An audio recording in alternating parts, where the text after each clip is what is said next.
प्रवाशांच्या मनात विश्वासाची आशा. परभणीत 1400 वाहनचालकांना मराठी धडे, 60 जणांना प्रमाणपत्र. महाराष्ट्र माझा, मराठी माझी या अभियानाच्या माध्यमातून मराठी भाषेचा सन्मान आणि प्रवाशांना सौजन्यपूर्ण सेवा देण्याचा संदेश परभणीतील वाहनचालकांपर्यंत पोहोचला आहे. या अभियानांतर्गत परभणी येथे तब्बल 1400 वाहनचालकांना प्रशिक्षण देण्यात आले असून आज उपप्रादेशिक परिवहन कार्यालयात झालेल्या कार्यक्रमात प्राथमिक स्वरूपात 60 वाहनचालकांना प्रमाणपत्रांचे वितरण करण्यात आले.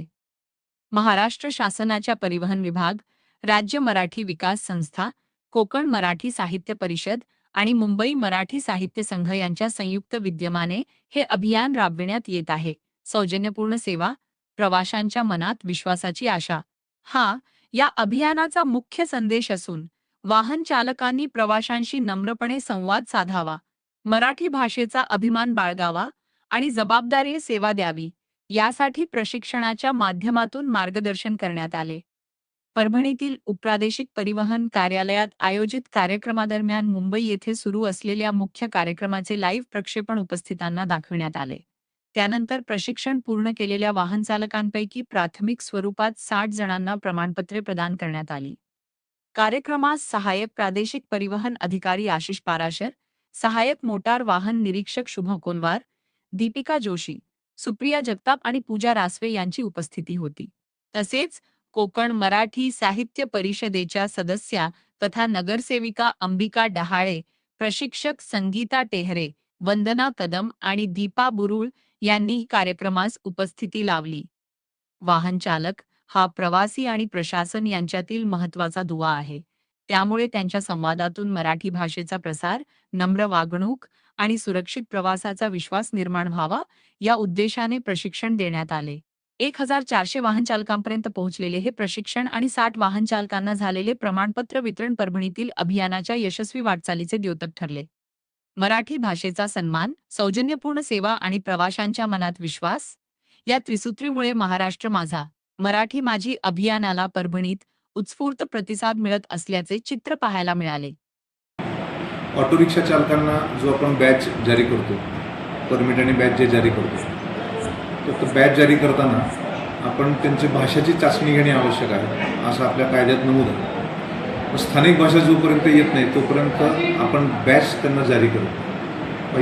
याचाच एक भाग म्हणून जे अमराठी बांधव आहेत पण वर्षानुवर्ष आपल्या महाराष्ट्रात राहत आहेत, मग अशा आपल्या रिक्षा चालकांसाठी, अशा बांधवांसाठी, अशा अमराठी बांधवांसाठी महाराष्ट्र शासनाने म्हणजे परिवहन विभागाने तसेच राज्य मराठी विकास संस्था, कोकण मराठी साहित्य परिषद व मराठी साहित्य संघ यांच्या संयुक्त विद्यमाने आपण पूर्ण महाराष्ट्रभर हा एक कार्यक्रम राबवला, ज्याच्यामध्ये जे अमराठी महाराष्ट्रीयन लोक आहेत की जे वर्षानुवर्ष पिढ्यानुपिढ्या महाराष्ट्रात राहत आहेत पण त्यांना मराठी येत नाही, अशा लोकांसाठी आपण मराठीचे वर्ग आयोजित केले होते.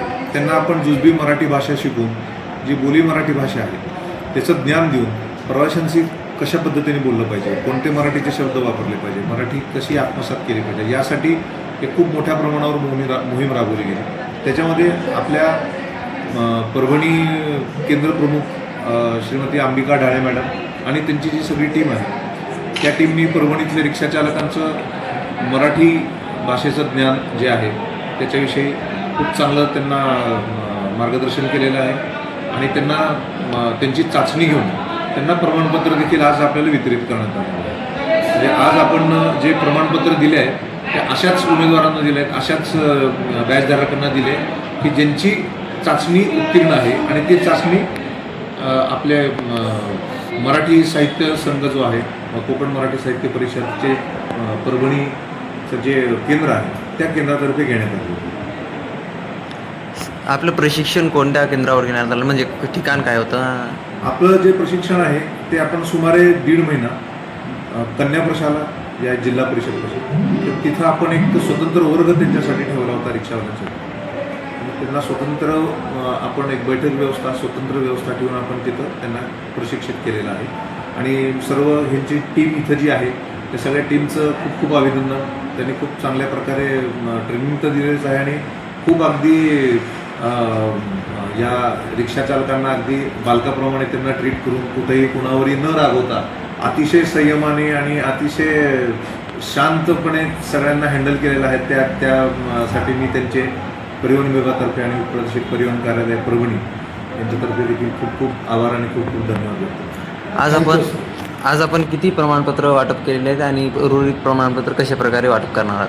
आज आपण साधारण 60 प्रमाणपत्रांचं वाटप केलेलं आहे आणि उर्वरित प्रमाणपत्र जे आहेत ते सगळे आजच तयार होतील आणि आपल्याला उद्या किंवा परवा जसे रिक्षा बांधव संपर्क करतील केंद्राशी आपली, तसं त्यांना ते वितरित करण्यात येतील. साधारण आपले 1200 प्रमाणपत्र किती आपले साधारण 1300 प्रमाणपत्र आपण आत्तापर्यंत तयार केलेले आहेत. तर हे पूर्ण जिल्ह्यातून आहे सर? हां, हे जे प्रमाणपत्र आहेत हे पूर्ण जिल्ह्यासाठी आहेत. परभणी शहरच नव्हे तर ज्यांना ग्रामीण परवाना आहे अशाही रिक्षा चालक बांधवांसाठी आपण प्रशिक्षण आयोजित केलं होतं. त्यांना देखील आपण ते प्रमाणपत्र जारी करणार आहे. भरून घेण्याचा कार्यक्रम चालू केला. साधारण 1.5 महिन्यापासून हे फॉर्म भरणं चालू होतं आणि जे आपल्या परभणी शहरामधले असतील किंवा आजूबाजूच्या खेड्यामधले असतील त्या सर्वांनीच आमच्याशी संपर्क साधला आणि त्याचबरोबर RTOचे आपले जे अधिकारी आहेत पराशर सर, त्यांनी पण आम्हाला खूप अशी मदत केली. त्याचबरोबर संघटनेचे जे लोक असतील, अध्यक्ष आहेत, गजानन गाडगे असतील, उस्मान अन्सारी भाई असतील, या सगळ्यांनीच खूप चांगल्या प्रकारे सहकार्य केलं आणि त्यामुळं हा आपल्या पूर्ण महाराष्ट्रामधून आपल्या परभणी शहरामध्ये जवळपास 1450 सर्टिफिकेट आपण वितरित करणार आहोत आणि महाराष्ट्रामध्ये सगळ्यात हायेस्ट आकडा हा आपल्या परभणीचा आहे. कारण हा सगळ्यांनी टीमवर्क केल्यामुळं हा रिझल्ट खूप चांगल्या प्रकारे आला आणि जे रिक्षा चालक बांधव असतील, जे संघटनेचे अध्यक्ष असतील, त्या सगळ्यांनीच आम्हाला खूप चांगल्या प्रकारे मदत केली, सहकार्य केलं. त्यामुळे व्यवस्थितपणे हे फॉर्म भरून घेतले गेले. ताई, मराठी भाषिकांनी या सर्टिफिकेट घेतले आहे का? नाही, आपण मराठी आहोत. आपल्याला मराठी भाषेचं सर्टिफिकेट अनिवार्य नाही आहे, कारण आपल्याला ऑलरेडी मराठी भाषा ही येते. पण जे अमराठी बांधव आहेत, ज्यांना मराठी भाषा येत नाही, त्या सगळ्यांसाठी हे बॅच चालू केलेली होती आणि निश्चित त्यांना आम्ही चांगल्या प्रकारे आमच्या जे सहकारी होते, जे प्रशिक्षक होते, त्यांनी व्यवस्थितरित्या त्यांना मराठी भाषेचं ज्ञान दिलं आणि त्यांनी चांगल्या प्रकारे सहकार्य केलं. त्यांनी व्यवस्थितपणे, कारण मराठवाड्यातले बहुतांश जे काही मराठी बांधव होते त्यांना अगदी व्यवस्थित आणि अस्खलित अशी मराठी भाषा येत होती.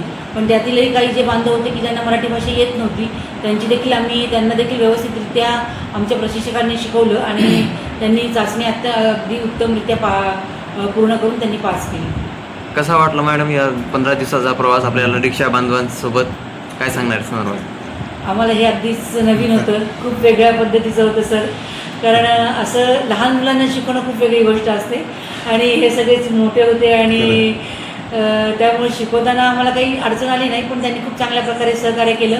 पण त्यात एक नमूद करू आम्ही निश्चित की आम्ही आपल्या या परभणी शहरातल्या रिक्षा बांधवांनासुद्धा अजून एक आव्हान केलं की आपणही जेव्हा रिक्षा चालवता तर संध्याकाळच्या किंवा रात्रीच्या वेळेस जी कोणी महिला एकटी असेल, तिला जिथं कुठं जायचं असेल तिला आपण सुरक्षितरित्या सोडावं. निश्चित काही एखाद दोन किंवा काही लोक खराब असतील, पण सगळे नसतात. खूप चांगले होते सगळे रिक्षा चालक. ते म्हणले निश्चित आहे, आम्ही आमच्या बहिणीसारखं त्यांना मदत करू आणि जर कोणाकडे पैसे कमी असतील तर त्यांना ती पैसे कमी घेऊन पण त्यांना तुम्ही सुरक्षित स्थळी सोडावं, असं देखील आम्ही यावेळेस त्यांना आव्हान केलं.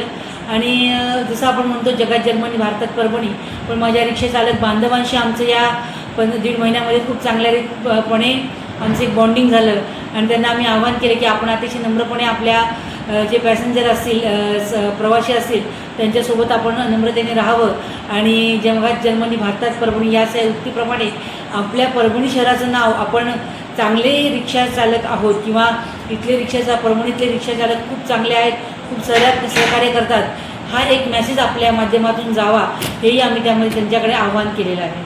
धन्यवाद. धन्यवाद मॅडम.